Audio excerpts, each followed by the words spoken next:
Rackham's Grove there lived a boy. He was not well-to-do, but his needs were met and he was happy. Most of the time. His name was Edgar. Someone said that Edgar was skinny like all the other boys who worked in the grove, but would be half right. For some, everyone knows there are two kinds of skinny children. Some are as fragile as paper, while others are as nimble as wire. Edgar was the wire kind, strong and quick as a jackrabbit. Deep in the heart of the grove, a thick canopy of leaves hung low overhead in the heat of day. It was cool and a quiet place to lie in the grass and take a nap. But Edgar was that kind who enjoyed sneaking out to nap under the trees like some others. He found something mischievous. Precisely where you find him in our story begins. Somewhere in the silent part of the grove, Edgar had been swinging violently back and forth on one of the tree branches, trying to gain enough speed to fling himself across the grassy path and branch 5 feet or more away from the other side.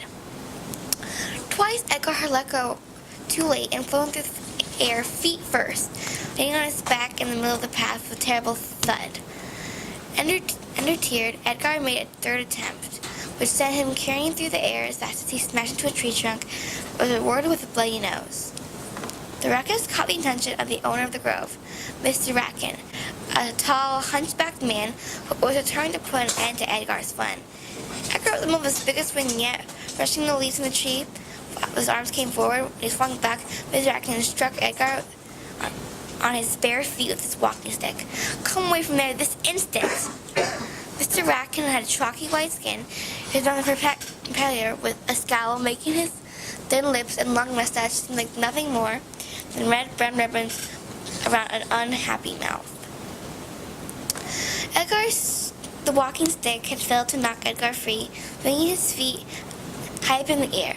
Edgar let go, arms legs flailing. This time he caught hold of a branch on the other side. When he did, the branch snapped off and he crashed to the ground. This is unfortunately bad luck for Edgar, because nothing made Mr. Ratkin quite as irritated as someone damaging one of his precious trees in his grove. "Now you've done it!" I was only having a moment of fun before coming to find you. "Get to work on the saplings, and let you stop until you finished 20. And if I ever catch you playing in the trees again, then there'll be no dinner for a week." Edgar sized up the space across he had flown through. He would have extra hours for this behavior. It had been worth it. "Go." Edgar slowed to a walk as he reached the oldest stretch of trees, where the limbs grew wide and long. Little bits of light were shooting between the leaves, and he tried to catch them in his hand as he went. Edgar was easily amused, but he stayed by himself a great deal.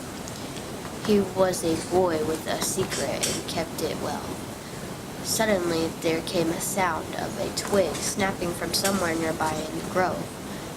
Edgar froze, wondering what he might do if Mr. Ratkin came out from the shadows again, swinging his walking stick. "You've got twigs and leaves caught in your hair." "Come out from there, Isabel." A head tagged, dirty hair emerged from behind the trunk of the tree, then brown foreheaded, and finally a dark eye with a thick black brow hanging over it peered out. "Did Mr. Radican knock you down again? Did he hit you with that awful stick of his?" "Why must you always follow me, Isabel?" "I can get those out for you." Edgar brushed the leaves and twigs from his mop of brown hair. Then he turned to go. "Oh, but you just can't go. You need to tell me what happened. Did Mr. Radican throw you to the ground? Is that why you've got leaves in your hair?" Edgar was to scold the girl what a brother might do when he felt a slight rumbling beneath his feet. Isabel felt it too. They both stood quietly and tried to understand what it was. It all happened before this faint trembling of the ground in the grove, and so the two were not surprised by it. Still, it was a little stronger this time, as thought someone had been banging a drum in the ground beneath them, trying to get their attention. "My father says it's nothing, but it does feel strange, doesn't it?" The feeling stopped, and Edgar began to walk away without answering. It was getting late, and he saw 20 trees to trim. Edgar gazed out past the edge of the grove. He often daydreamed about his world and looked from far away. He devised a rather acute image of it in his mind. Atherton was situated on 3 circular levers, which went wider than the above it. The broad flatlands were in the distant bottom. Edgar thought it was a person fell at the edge of the flatlands, they would fall forever.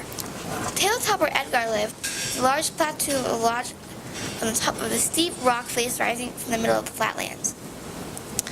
And there were the highlands, the most mysterious place of all. It's at the top of the most imposing cliffs, the center of the tabletop. Edgar, too, had been curious about the highlands, though he had never been there. Travel between the 3 levels was strictly forbidden. No one on the tabletop was at the top of the cliffs, because anyone had ever been invited. The others don't know that Edgar was a climber, and he planned to climb those cliffs. If you want to know about Edgar's adventures, pick up the copy of Atherton, The House of Power by Patrick Harmon.